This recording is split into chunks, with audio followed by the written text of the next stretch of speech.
Halo semuanya. Kamu akhir-akhir ini sadar nggak sih kalau harga camilan favorit atau jajanan yang sering kamu beli tuh berasa makin mahal? Atau harganya sih tetap, tapi kok isinya makin dikit ya? Tenang, kamu nggak sendirian kok yang ngerasa gitu. Tapi, jangan buru-buru nyalahin pedagangnya dulu ya. Karena percaya atau enggak, akar masalahnya justru ada di sesuatu yang sering banget kita anggap remeh dan kita buang setiap hari. Yap, kemasan plastik. Kalau kita lagi jajan terus harganya naik, biasanya kan insting pertama kita mikir, wah, pedagangnya cari untung lebih nih. Padahal kenyataannya nggak selalu gitu loh. Di balik layar, sebenarnya ada satu biaya rantai pasok, ibaratnya kayak biaya tak kasat mata gitu, yang sekarang ini lagi bener-bener mencekik para pelaku UMKM kita. Coba deh bayangin gini, kemasan itu ibarat baju buat sebuah produk. Nah, kalau harga bajunya tiba-tiba melambung tinggi, otomatis harga produk yang pakai baju itu ikut terbebani dong. Buat puluhan ribu pelaku UMKM di luar sana, apalagi yang jualan makanan dan minuman, plastik itu bukan sekedar pembungkus. Buat mereka, biaya kemasan ini adalah faktor penentu margin. Bahkan, ini bisa nentuin apakah usaha mereka bisa lanjut terus atau malah terpaksa gulung tikar. Terus pertanyaannya, kok bisa tiba-tiba harga plastik bikin UMKM keteteran? Nah, di penjelasan kali ini, kita bakal urai masalahnya. Semuanya ini bermula dari efek domino, jauh dari sini, yaitu konflik geopolitik di Timur Tengah sana. Konflik ini tuh bikin jalur perdagangan vital di Selat Hormuz terhambat. Imbasnya, terjadi kelangkaan pasokan nafta. Buat yang belum tahu, nafta ini adalah bahan baku utama pembuat biji plastik. Dan hukum pasarnya jelas banget ya, saat barangnya langka, otomatis harga plastik global langsung meroket tanpa ampun. Dan ini bukan naik dikit-dikit loh, lonjakannya benar-benar gila. Menurut catatan dari Asosiasi Industri Plastik Indonesia, harga bahan baku di pasar global itu udah lompat sekitar 80-100% cuma dalam hitungan bulan. Bayangin aja, dari yang awalnya sekitar $1.000, tiba-tiba terbang ke angka $1.800 Amerika per metrik ton. Gila kan? Ini sih udah bukan sekedar fluktuasi biasa lagi, tapi lompatan biaya yang super ekstrim. Terus, kenapa Indonesia bisa sebegitu terdampaknya? Jawabannya balik lagi ke masalah seberapa besar ketergantungan kita. Ternyata, usut punya usut, 70% pasokan bahan baku plastik nasional kita itu masih bergantung banget sama impor dari Timur Tengah. Jadi begitu keran pasokan utamanya tersendat, ya otomatis logistik jadi lebih lama dan biaya pengirimannya langsung membengkak parah. Asosiasi industri juga ngasih peringatan nih, kalau situasi sekarang ini tuh bukan cuma badai sesaat. Secara nggak langsung, kita ini lagi dipaksa masuk ke sebuah fase ganti harga. Maksudnya, pasar tuh lagi ngebentuk standar harga dasar yang baru, yang pastinya lebih tinggi secara permanen. Dan ujung-ujungnya, cepat atau lambat, biaya ekstra ini bakal dibebankan ke siapa? Ya betul, ke kita sebagai konsumen. Sekarang, coba kita posisikan diri kita dari kacamata pedagang kecil ya, kayak pedagang es cincau, rujak, atau mungkin laundry kiloan. Mereka ini sekarang lagi ada di posisi dilema yang benar-benar berat. Kalau mereka nekat naikin harga, wah, pelanggan setia bisa langsung kabur. Tapi kalau harganya ditahan, margin keuntungan mereka yang ludes.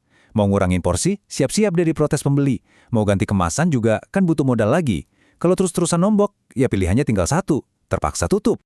Biar lebih kebayang, kita ambil contoh nyata nih di lapangan. Di daerah Grobogan, Jawa Tengah, para pedagang di sana sekarang harus beli kantong plastik standar. Yang awalnya tuh cuma Rp14.000 per ikat, sekarang melambung jadi Rp27.000. Wah, hampir 2 kali lipat loh itu. Bayangin deh seberapa beratnya beban pengusaha kecil yang tiap hari harus keluarin modal ekstra segitu gedenya, cuma buat bisa jualan, padahal pendapatannya belum tentu nambah. Dan masalahnya nggak berhenti di urusan jajanan pasar aja loh. Menurut estimasi dari Badan Pangan Nasional, lonjakan biaya kemasan ini bakal ngerek harga produksi bahan pokok kita. Misalnya nih, harga beras itu diperkirakan naik sekitar Rp300 per kilogramnya, terus gula juga ikut naik sekitar Rp150 per kilonya. Ini jadi bukti nyata banget kalau krisis plastik di tingkat global itu efeknya langsung kerasa sampai ke piring makan kita di rumah. Jadi kita tuh sering banget ya fokus protesin harga berasnya atau harga gulanya. Padahal sebelum barang-barang itu nangkring manis di rak toko, ada biaya bungkus-membungkus, ngirim, dan nyimpen yang sering nggak kita sadari. Makanya kemasan ini tuh beneran kayak pajak tersembunyi. Dan udah jadi hukum alam dalam ekonomi, beban ekstra dari rantai pasokan kayak gini, pada akhirnya pasti yang nanggung ya konsumen akhir, alias kita-kita ini. Nah, kondisi serba kejepit inilah yang bikin muncul satu taktik pasar yang cerdik. Tapi jujur aja, lumayan ngeselin buat kita. Namanya shrinkflation. Pernah dengar nggak? Ini tuh sebenarnya mekanisme pertahanan produsen. Tapi dilakuinya diam-diam. Daripada mereka naikin harga terang-terangan, terus bikin konsumen panik dan pindah ke produk lain, mereka milih nahan harga di angka yang kita udah familiar. Tapi, jeng-jeng, secara diam-diam isi produknya yang disusutin. Cara kerjanya tuh simple banget sebenarnya. Misalnya nih, dulu kamu beli satu bungkus snack 100 gram, harganya 10.000. Pas beli sekarang, bungkusnya sih kelihatan sama persis, harganya juga tetap 10.000. Tapi pas dilihat berat bersihnya, lu kok tinggal 85 gram. Kalau dilihat sekilas, dompet kita kerasa aman-aman aja ya, kayak nggak ada inflasi. Tapi nyatanya, daya beli kita tuh pelan-pelan lagi dikikis tanpa kita sadari. Terus, barang apa aja sih yang paling gampang kena target taktik shrinkflation ini? Wah, ini biasanya kejadian di barang-barang yang sering banget kita konsumsi tiap hari. Kayak snack makanan ringan, terus kopi saset langganan kamu, sabun cuci, sampo, bumbu instan, sampai minuman botolan. Coba deh, mulai bulan ini kamu iseng-iseng cek lebih teliti berat bersih di kemasan belanjaan bulanan kamu. Pasti ada aja yang beda. Tapi tenang, penjelasan kita kali ini nggak bakal dibiarin menggantung tanpa ngasih solusi kok.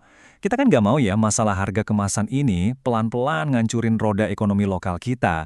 Nah, kabar baiknya, di tengah situasi sulit ini tetap ada banyak langkah faktual dan optimis yang lagi diupayakan. Baik itu oleh pihak pemerintah maupun usaha perlawanan dari teman-teman UMKM kita sendiri buat survive dari krisis ini. Dari sisi pemerintah sendiri, mereka udah ngambil langkah lumayan cepet nih di tingkat regulasi. Salah satunya dengan nerapin kebijakan pembebasan biaya masuk impor sampai 0%, khusus buat bahan baku plastik esensial selama 6 bulan ke depan. Langkah ini bisa dibilang ibarat ngasih napas buatan yang penting banget buat bantu ngerem harga kemasan dan pastinya nyegah supaya inflasi pangan nggak merambat kemana-mana.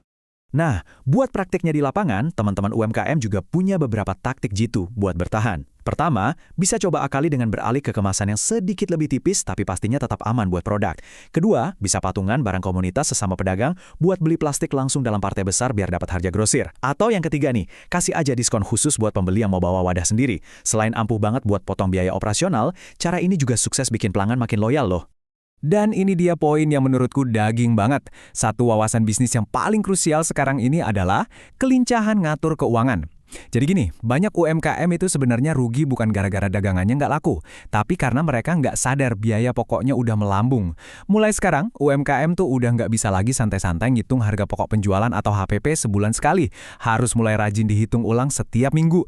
Jangan sampai kelihatannya jualan laris manis, taunya keuntungannya ludes buat nombokin kenaikan harga plastik yang naik tiap minggu. Terus kalau ngomongin soal solusi jangka panjangnya nih, kita bisa mulai ngelirik ke sistem ekonomi sirkular, yang sekarang perlahan udah mulai ngetren di kota-kota besar. Konsepnya sesederhana ini, jualan pakai wadah yang tahan lama, terus kalau konsumen balikin wadahnya setelah selesai dipakai, mereka bahkan dapat semacam cashback. Wadah yang balik itu nanti tinggal dicuci bersih dan dipakai jualan lagi deh. Tuh kan, sistem ini nggak cuma sekedar bagus buat lingkungan, tapi bener-bener cara cerdas buat bikin ekosistem bisnis baru yang tahan banting. Percaya deh, revolusi guna ulang kayak gini tuh secara perlahan tapi pasti bakal ngelepasin rantai ketergantungan kita dari kasarnya pasar minyak global yang harganya nggak bisa ditebak. Bayangin aja, kalau kita udah nggak perlu lagi capek-capek impor plastik baru yang ujungnya cuma sekali pakai terus dibuang, otomatis pebisnis lokal dan kita sebagai konsumen bakal punya ketahanan finansial yang jauh lebih kuat. Imbasnya, harga barang sehari-hari bisa lebih stabil, kantong kita lebih aman, dan pastinya bonus alam jadi lebih bersih dari tumpukan sampah plastik. Jadi, kalau mau ditarik kesimpulannya, kita harus mulai sadar kalau naik turunnya harga plastik itu udah nggak bisa dipisahin lagi dari inflasi harga makanan sehari-hari. Dengan kita paham soal rantai pasokan tersembunyi yang udah kita bahas tadi, ini bakal ngasih kekuatan buat UMKM kita supaya bisa adaptasi lebih cerdas. Dan buat kita para pembeli, pemahaman ini bikin kita jadi jauh lebih bijak tiap ngeluarin uang, karena kita tahu persis kenapa harga barang tiba-tiba berubah atau ukurannya menciut. Nah, pada akhirnya, segala transisi yang terjadi di pasar ini kerasa banget kan efek langsungnya tiap kali kamu jajan atau belanja bulanan. Makanya nih, setelah ngeliat realita soal inflasi gara-gara kemasan dan fenomena shrinkflation ini, aku pengen banget dengar pendapat jujur dari kalian semua. Coba deh bayangin, kalau disuruh milih, kamu tipe yang lebih mending harga produknya naik dikit, tapi kualitas dan porsinya tetap utuh. Atau kamu tipe yang lebih milih harganya segitu-gitu aja, walaupun pelan-pelan isinya dikurangin. Coba pikir-pikir dulu, terus langsung aja tulis pilihan dan alasan kamu di kolom komentar ya. Mari kita diskusi.